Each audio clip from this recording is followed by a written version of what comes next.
جو اپنا کاری نہیں سامع اور ناظرین کا اچھا خاصا حلقہ رکھتی ہے، جس کا ہمیں بھی احترام ہے۔ تیسری بات، آرٹیفیشل انٹیلیجنس کا چرچا ہے۔ چرچا ہی نہیں، اس کے دروازے کھل چکے ہیں۔ ان تین چیلنجز کا ہمارے پاس کیا جواب ہے؟ اہم بات یہ بھی ہے، کیا کوئی جواب دیا بھی جا سکتا ہے یا نہیں، یا سب کو قبول کر لینا ہی بڑی صداقت ہوگی؟ جہاں تک آرٹیفیشل انٹیلیجنس پر ہونے والی بحث کا تعلق ہے، وہ آنے والے وقتوں میں رائٹر کی جگہ بھی لے سکتی ہے۔ اگر اس نے ہسپتالوں میں پیتھولوجسٹ اور سرجن کی جگہ لے لی ہے تو رائٹر بھی قطار میں ہے۔ میں نے اپنے نئے ناول کے شائع ہونے کے لیے ڈسکلیمر لکھا ہے کہ اس کا ایک بھی لفظ آرٹیفیشل انٹیلیجنس سے نہیں لیا گیا۔ میں نے کہیں پڑھا ہے کہ 85,000 عالمی ادب کی کتابیں آرٹیفیشل انٹیلیجنس کو فیڈ ہو چکی ہیں۔ اب آپ قرۃ العین حیدر یا جین آسٹن یا مارکیز کے انداز کے ناول اس سے لے سکتے ہیں۔ وہ کہانی لکھ رہا ہے، مصوری کر رہا ہے، شاعری کر رہا ہے۔ ایسے میں ہمارے پاس ان چیلنجز کا ایک ہی جواب ہے کہ ہم اپنی تہذیبی، ثقافتی، علمی اور ادبی ورثے کو آنے والی نسلوں تک کیسے منتقل کر سکتے ہیں۔ فیصل آباد لٹریری فیسٹیول آنے والی نسلوں کے خوابوں سے جڑا ہوا ہے۔ اس لیے یہ فریضہ ہم ادا کرنے جا رہے ہیں، اور اگر ہم اپنی تہذیبی، ثقافتی، علمی اور ادبی تاریخ کی جڑوں کو تر و تازہ رکھ پائے تو ہمیں کسی آرٹیفیشل انٹیلیجنس یا سوشل میڈیا سے خطرہ نہیں ہے۔ بہت شکریہ۔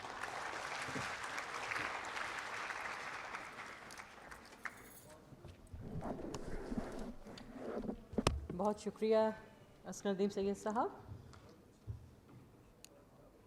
میں استقبالیہ کلمات کے لیے دعوت دوں گی لائل پور لٹریری کاؤنسل کے چیئرپرسن مصدق ذوالقرنین صاحب کو۔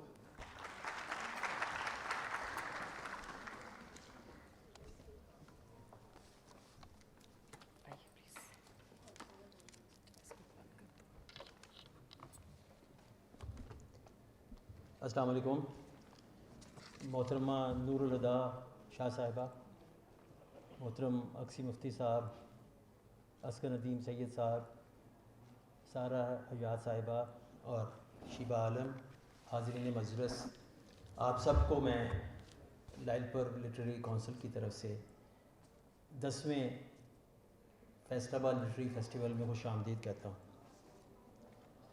2014 میں جب یہ سفر ہم نے شروع کیا تو ہمیں نہیں پتہ تھا کہ ہم اس کو کہاں تک لے جا پائیں گے اور پہلا فیسٹیول بھی کامیاب ہوگا کہ نہیں، اور دل میں یہ ڈر بھی تھا کہ جب ہم لائل پور کی بات کرتے ہیں تو عام ذہن میں بات یہ آتی ہے کہ یہاں پہ ادب کا شغف رکھنے والے لوگ کم ہیں، یا یہاں پہ ترقی پسندانہ بات سننے والے لوگ کم ہیں۔ مگر مجھے یاد ہے کہ پہلے ہی فیسٹیول میں عبداللہ حسین صاحب جیسی بڑی نامور شخصیات سب آئیں، انہوں نے ہر طرح کی بات کی، اور ان کو ہمارے حاضرین و سامعین نے بڑے کھلے دل سے سنا، کوسچنز بھی پوچھے، تو ہماری بڑی حوصلہ افزائی ہوئی۔ آگے چلنے سے پہلے میں یہ کہہ دوں کہ یہ ممکن نہ، جو ہمارا یہ 10 سال گزرے ہیں، یہ ممکن نہ ہوتے اگر ہمارے پاس جو ہماری ڈیڈیکیٹڈ ٹیم ہے، جو کہ جس کی ایک واضح اکثریت خواتین اور ینگ خواتین پہ مبنی ہے، تو ہماری جو ینگ ٹیم ہے، اور میں ابھی گاندھی صاحب سے کہہ رہا تھا کہ میں تو آپ کو بھی ینگ ہی سمجھتا ہوں، آپ کا دل جوان ہے، تو ان کے شب و روز محنت کے بغیر یہ چیز، اور جو ان کو موٹیویشن میری بہن سارہ دیتی ہیں پورا سال اور آخری ہفتے میں، اس کے بغیر یہ ممکن نہیں ہوتا۔ اور اسی میں میں یہ کہوں گا ایک بار پھر سے کہ عسکر ندیم سید صاحب اور شیبہ عالم صاحبہ نے بھی ہمارے ان 10ویں فیسٹیول کو آباد کرنے میں، ان کو یہاں پہ اس کے پروگرام کو ترتیب دینے میں بہت ہمارا ساتھ دیا ہے، جس کے لیے میں ان کا بہت شکر گزار ہوں۔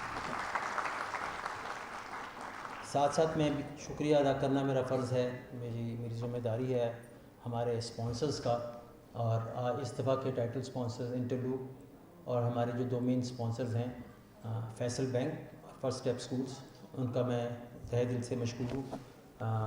یوسف صاحب سے ہم نے ریکویسٹ کی فیصل بینک میں اس دفعہ کہ آپ ہمیں اسپانسر کریں، اور انہوں نے بالکل بلا توقف اس کو فوراً قبول کر لیا۔ پچھلی دفعہ پنجاب بینک نے کیا تھا، پنجاب بینک اس دفعہ ہمارے سپورٹرز میں شامل ہے۔ آرٹ اسپانسر بھی ہماری جو ہے وہ ہمیں سپورٹ کرتی ہے، اس کے لیے میں ان کا بھی شکریہ ادا کرتا ہوں۔ ہمارے میڈیا پارٹنرز جو ہیں ان کا بھی میں شکریہ ادا کرتا ہوں، اور ہمارے وینڈرز جو کہ یہ ساری سروسز پرووائڈ کرتے ہیں ان کا بھی میں شکریہ ادا کرتا ہوں۔ مگر سب سے بڑھ کر آپ لوگ جو یہاں آتے ہیں، سنتے ہیں، اور ہمارے جو گیسٹ آئے ہیں ان کی حوصلہ افزائی کرتے ہیں، آپ کا بھی بہت شکریہ۔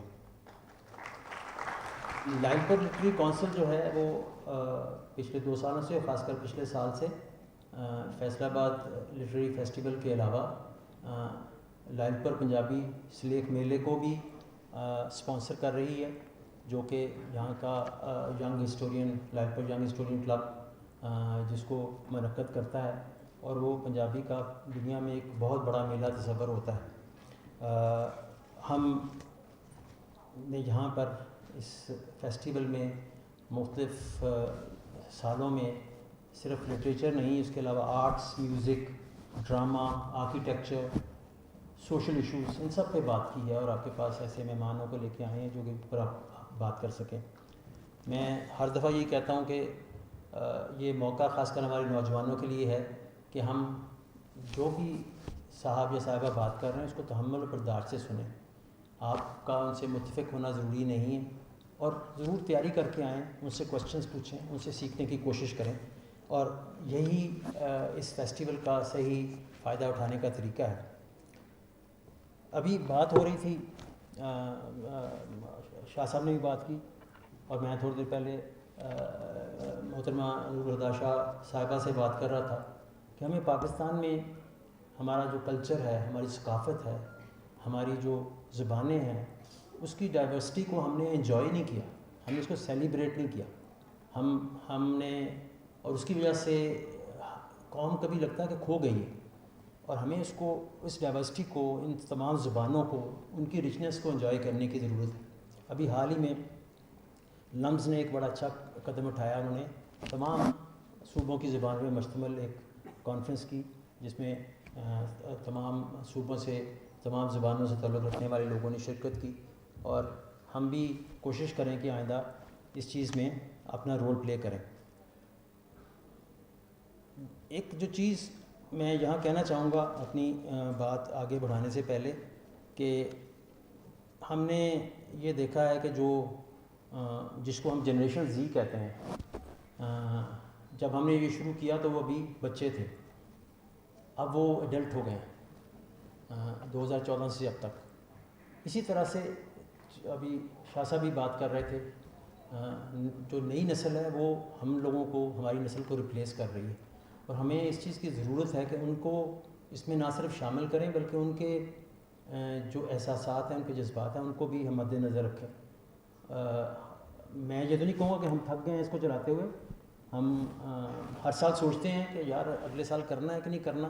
میری سہارا سے جب بھی بات ہوتی ہے ہم اچھا کریں کہ نہ کریں، سب سے بڑی جو موٹیویشن ہمیں ہوتی ہے وہ یہ ہوتی ہے کہ لوگ انتظار کر رہے ہیں، ہم اس کو بند نہیں کر سکتے۔ مگر میں یہ ضرور کہنا چاہتا ہوں لائل پور لٹری کونسل کی طرف سے کہ جو ہماری ینگ ٹیم ہے، ینگسٹرز ہیں، ان سے میں یہ کہوں گا کہ آپ ہمیں بتائیں کہ اس میں کیا تبدیلی کرنے کی ضرورت ہے، آپ کیا سننا چاہتے ہیں، آپ اور کیا ہمیں کیا چاہتے ہیں کہ لائل پور لٹری کونسل اور کون سے پروگرام لے کے آئے۔ ہم 1 یا 2 پروگراموں میں پہ اپنے آپ کو نہیں رکھنا چاہتے، ریسٹرکٹ نہیں کرنا چاہتے، تو ہم آپ سے ریکویسٹ کریں گے کہ آپ اپنی میٹنگز کریں، ہمیں بتائیں آپ کیا چاہتے ہیں، اور پھر ہم مل کے اس پہ فیصلہ کریں گے کہ ہم کیا اس پہ کریں۔ شاہ صاحب نے اس ظلم کا ذکر کیا ہے جو فلسطین میں جاری ہے، اور انفارچونیٹلی ہم جو اپنے آپ کو امہ کہتے ہیں، ہم بہت کمزور ہیں، اور جو کمزور ہوتا ہے وہ دعا کے علاوہ وہ کچھ کر نہیں سکتا۔ ہمیں پہلی بات تو اپنے آپ کو مضبوط کرنا ہے، مگر بہرحال دعا اور ان کے لیے وش تو ہم کر سکتے ہیں، کیونکہ جو بھی ہم لوگ کچھ بھی کہہ لیں، اللہ تعالیٰ سے بڑی چیز تو کوئی نہیں ہے، اللہ تعالیٰ امتحان ضرور لے رہا ہے. اور اسی مناسبت سے مجھے سندھی آتی نہیں ہے، مگر مجھے اتنا پتہ ہے کہ سندھی از اے ویری رچ لینگویج، ہم نے اس کو سنا نہیں ہے. میں نے چند ورسز شاہ عبداللطیف بھٹائی صاحب کی پوئٹری میں سے، ان کے شاہ جو رسالوں میں سے چنے ہیں، اور میں وہ آپ کی نظر کرنا چاہتا ہوں. یہ سر پیر بھتی میں سے 3-4 اشعار ہیں جس کا انگلش ٹرانسلیشن ہے. دا گیور از اونلی ون، دینے والا صرف ایک ہی ہے. آل دا ریسٹ آر بیگرس، باقی سب جو ہیں وہ بھیکاری ہیں، ہم سب بھیکاری ہیں کتنے بھی بڑے ہو جائیں. Rains come in the season but you shower all the moments. جو بارش ہے وہ تو صرف اپنے برکھا جو ہے وہ اپنے سیزن میں آتی ہے، مگر اللہ تعالیٰ کی جو بارش ہے رحم کی، وہ ہر جگہ ہر سیزن میں اویلیبل ہے. اب شاہ لطیف اللہ تعالیٰ کہہ رہے ہیں کم ٹو مائی ہوم، میرے گھر میں بھی آپ اپنی رحمت کی بارش کریں. میک دس ٹینٹڈ ون گلو، یہ جو بدنما اور داغدار میرا گھر ہے اس میں بھی روشنی پیدا کریں. تو ہم ایز اے قوم، ایز اے امہ، ہماری یہی اللہ تعالیٰ سے درخواست ہے کہ اللہ تعالیٰ ہمیں صحیح راستہ دکھائے، ہمیں اپنے پاؤں پہ کھڑے ہونے کی ہمت اور عقل دے، تاکہ ہم ان تمام سامراجی قوتوں کے سامنے کھڑے ہو سکیں. اس کے ساتھ میں اپنی اس بات کو ختم کرتا ہوں، کیونکہ ہمیں بہت معزز ہمارے مہمانوں کی بات سننی ہے. تو خواتین و حضرات، پیش خدمت ہے بچوں، پرندوں اور آئندہ خوابوں کے نام FLF 2023.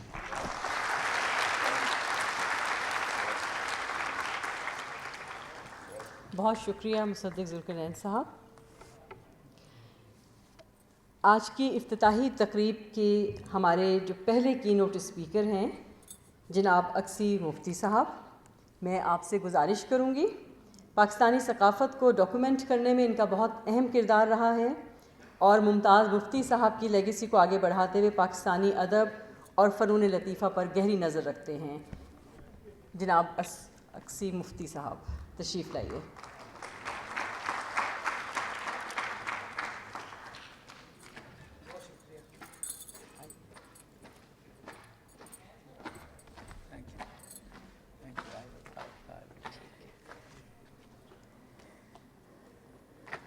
بہت بہت شکریہ.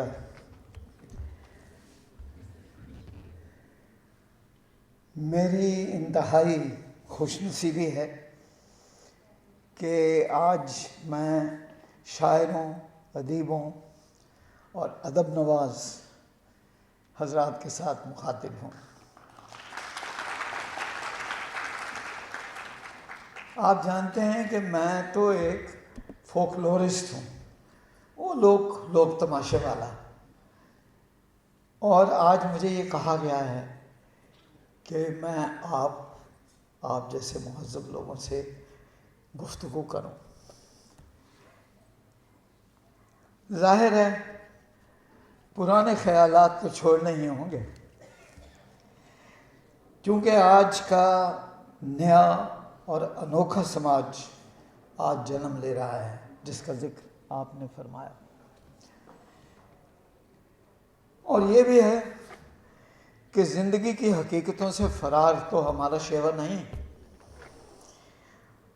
اور پھر یہ بھی بات ہے کہ موجودہ دور میں عقل اور فکر کو نظر انداز نہیں کیا جا سکتا. یقیناً ہمیں ڈبہ پیروں، پجاریوں، پنڈتوں، مولویوں، صوفیوں، بابوں، سے نجات حاصل کرنی ہوگی. میں خود اس پہ پختہ یقین رکھتا ہوں. اور پھر ایک بات یہ بھی ہے اور اہم بات ہے کہ جدید ادب میں نئے نئے تجربات اور موضوعات اہم ہیں، ضروری ہیں، اور جبکہ ہماری سوچ سے بھی آگے ایک نیا دور، ایک نیا سماج جنم لے رہا ہے. سب کچھ بدل رہا ہے جناب والا، سب کچھ بدل جائے گا. ظاہر ہے کہ آج کے ادیب پر لازم ہے کہ وہ اس بدلتے ہوئے سماج کو سمجھے اور سمجھائے اور آنے والے طوفان کا کسی حد تک مقابلہ کر سکے. آج کا دور میسو سوشل چینج کا دور ہے. آج کے دور کا اہم ترین مسئلہ مینجمنٹ آف سوشل چینج ہے. پھر مینجمنٹ آف سوشل چینج. ان حالات میں میں سمجھتا ہوں کہ سوشل ایکٹیویزم ضروری ہے. ایسی ایکٹیویزم جو زمانے کا رخ موڑ دے. میں مانتا ہوں کہ ادب میں ایکٹیویزم اہم ہے، ضروری ہے، بالکل ایسے ہی جیسے کار میں ایکسلریٹر. لیکن ٹھہریے، ایک سیکنڈ ٹھہریے. کار میں ایکسلریٹر تو ضروری ہے، لیکن بریک بھی ضروری ہے، اہم ہے، اشد اہم ہے. I am not here to apply the brakes. I dare not. I am here today to speak of blatant, naked realism. So, allow me to call a spade a spade. ظاہر ہے کہ ایک بیلچہ بیلچہ ہی ہے، نہ تو وہ شاہین ہو سکتا ہے اور نہ ہی وہ براق ہو سکتا ہے. میں اور آپ اس بات پر پختہ یقین رکھتے ہیں، مجھے یقین ہے. لیکن اگر آج اس محفل میں جہاں آپ نے مجھے دعوت دی ہے، اگر میں بے رحمی سے تبصرہ کروں تو مجھے معاف کر دیجیے گا، پلیز. میں مانتا ہوں کہ ادب اور ادیب کا گہرا تعلق ہے ثقافت سے.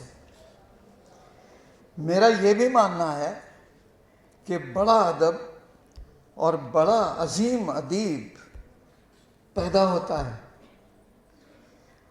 آپ بھلے مانیں نہ مانیں، یہ میرا ماننا ہے. حفیظ جلندری کو لے لیں، 5ویں جماعت میں شعر و شاعری کرتے تھے. 6ٹھی جماعت میں باپ نے جوتے مار کے گھر سے نکال دیا تھا کہ تو کسی کام کا نہیں، دفع ہو جا، مجھے تیری شکل نہیں دیکھنی، نکل جا میرے گھر سے. 6ٹھی جماعت سے وہ جلندر سے جانے کس طریقے سے لاہور پہنچے اور وہاں لاہور ریلوے اسٹیشن پر کلی ہو گئے. اچھا چھوڑیے، احسان دانش کو لے لیجیے، اتنے پائے کے عالم، محقق، شاعر، مانے ہوئے، بہت غریب تھے، اسکول جانے کے پیسے نہیں تھے. باہر گلی میں ایک لیمپ پوسٹ کے نیچے بیٹھ کے، شوق تھا پڑھنے کا، پڑھتے تھے. جہاں سے میں آیا ہوں اسلام آباد، وہاں کے دیہی علاقوں سے ایک شاعر تھا باقی صدیقی، چھوٹی بہر کا کمال کا شاعر. ہم نے اس کو بھلا دیا. وہ تپڑ اسکول میں مسجد میں پڑھا تھا، غربت تھی، پھر کیا کرتا، فوج میں بھرتی ہو گیا. ظاہر ہے شاعر آدمی تھا، نکالا گیا.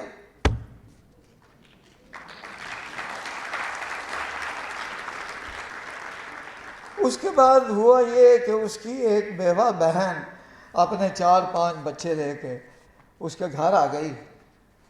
تو اس نے ساری زندگی شادی بھی نہیں کی، اسی کی کفالت کرتا رہا. اچھا چھوڑیے ان باتوں کو، ایسی مثالیں تو بہت ہیں. چند مہینے پہلے میں بلتستان گیا. وہاں کی ایک خوبصورت وادی ہے، اسے کہتے ہیں وادی شگر. تو میں جہاں بھی جاتا ہوں کچھ لوگوں کو پتہ چل گیا ممتاز مفتی کا بیٹا آیا. یہی کہتے ہیں مجھے، ممتاز مفتی کا بیٹا. مجھے اس پہ بھی فخر ہے. تو شام کو چند لوگ آ گئے، انہوں نے کہا صاحب کل ہمارا مشاعرہ ہے تو آپ تشریف لائیے. میں نے حامی بھر لی.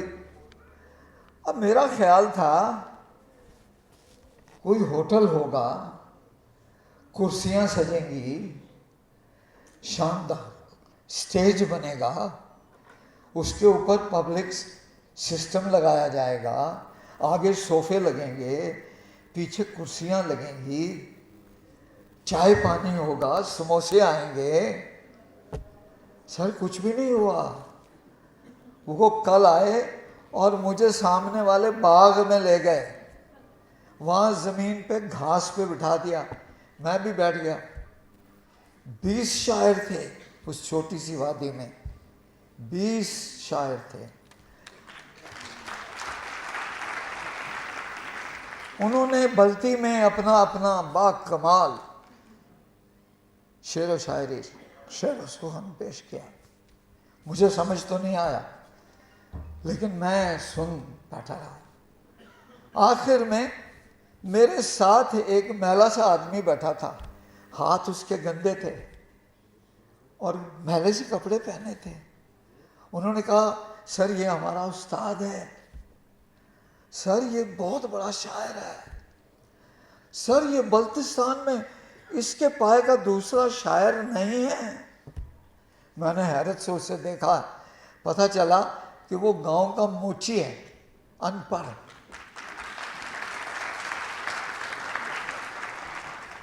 وہ ایک درخت کے نیچے ایک ٹھیے پہ بیٹھ کے جوتے کاٹتا ہے. آپ آج بھی پتہ کریں، اسی کا نام آپ کو ملے گا شگر میں بہترین شاعر.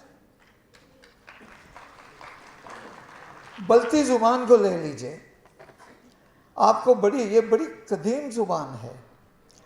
آپ کو بڑی حیرت ہوگی کہ French, German, British, American لنگوسٹس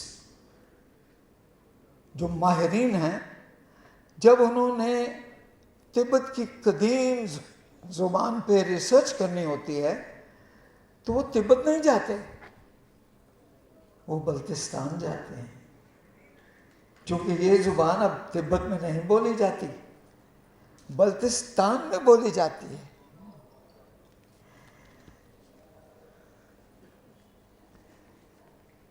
Pakistan میں کوئی تقریباً 70 زبانیں تھیں، اب کوئی 50-55 رہ گئی ہیں. آپ کو حیرت ہوگی کچھ زبانیں 8 لوگ بولتے ہیں، کچھ ایک گاؤں بولتا ہے. مثلا بشگلی ایک گاؤں بولتا ہے جو افغانستان کی سرحد پہ رہتا ہے. بروشسکی یہ ہنزا کے لوگ بولتے ہیں. آگے چلے جائیے تو واقعی یہ اپر ہنزا کے لوگ بولتے ہیں، اور پامیر میں بھی بولی جاتی ہے اور چین میں بھی بولی جاتی ہے. کھوار کسی زمانے میں زیادہ دور کی بات نہیں ہے. کھوار کو کہتے تھے the French of Northern Areas. راجے مہاراجے کھوار ان کے لیے بولنا ضروری تھا, سیکھتے تھے. ختم. اور بہت سی زبانیں, میں کس کس کا نام لوں.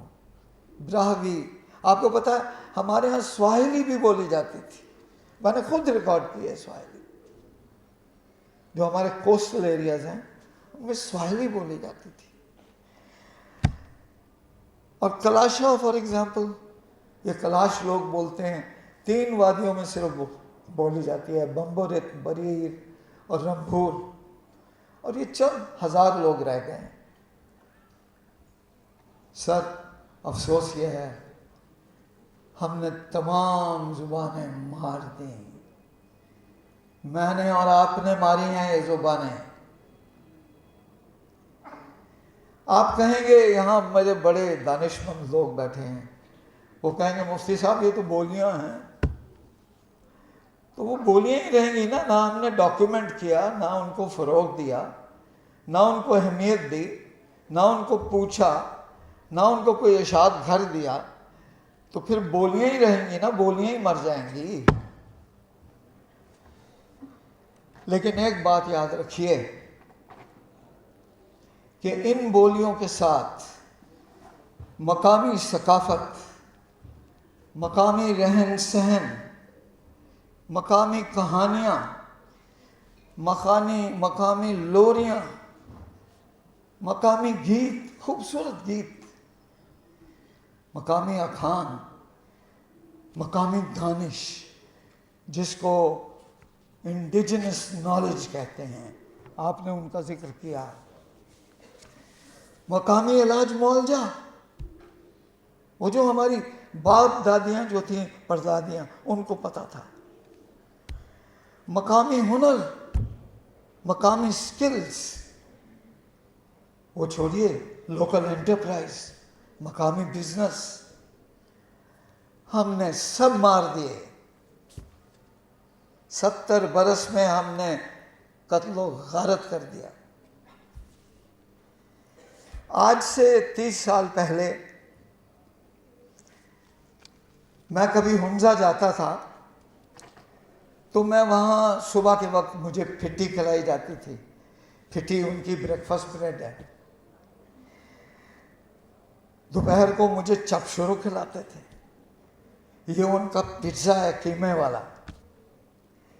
اور مجھے کسی گھر میں گل بندی کھلائی جاتی تھی. یہ ان کی چیز بریڈ ہے, layers and layers of cheese. اور شام کے وقت وہ مجھے ڈاؤ ڈاؤ پلاتے تھے, خوبانی سے بنا ہوا سوپ. اور چائے پلاتے تھے, بلتی چائے جس میں نمک ہوتا تھا اور یاک بٹر ہوتا تھا. آج آپ ہنزا چلے جائیں, آپ کو صرف ملے گا چکن کڑھائی دال ماش, چکن کڑھائی دال ماش. سارے پاکستان چلے جائیں, چکن کڑھائی دال ماش.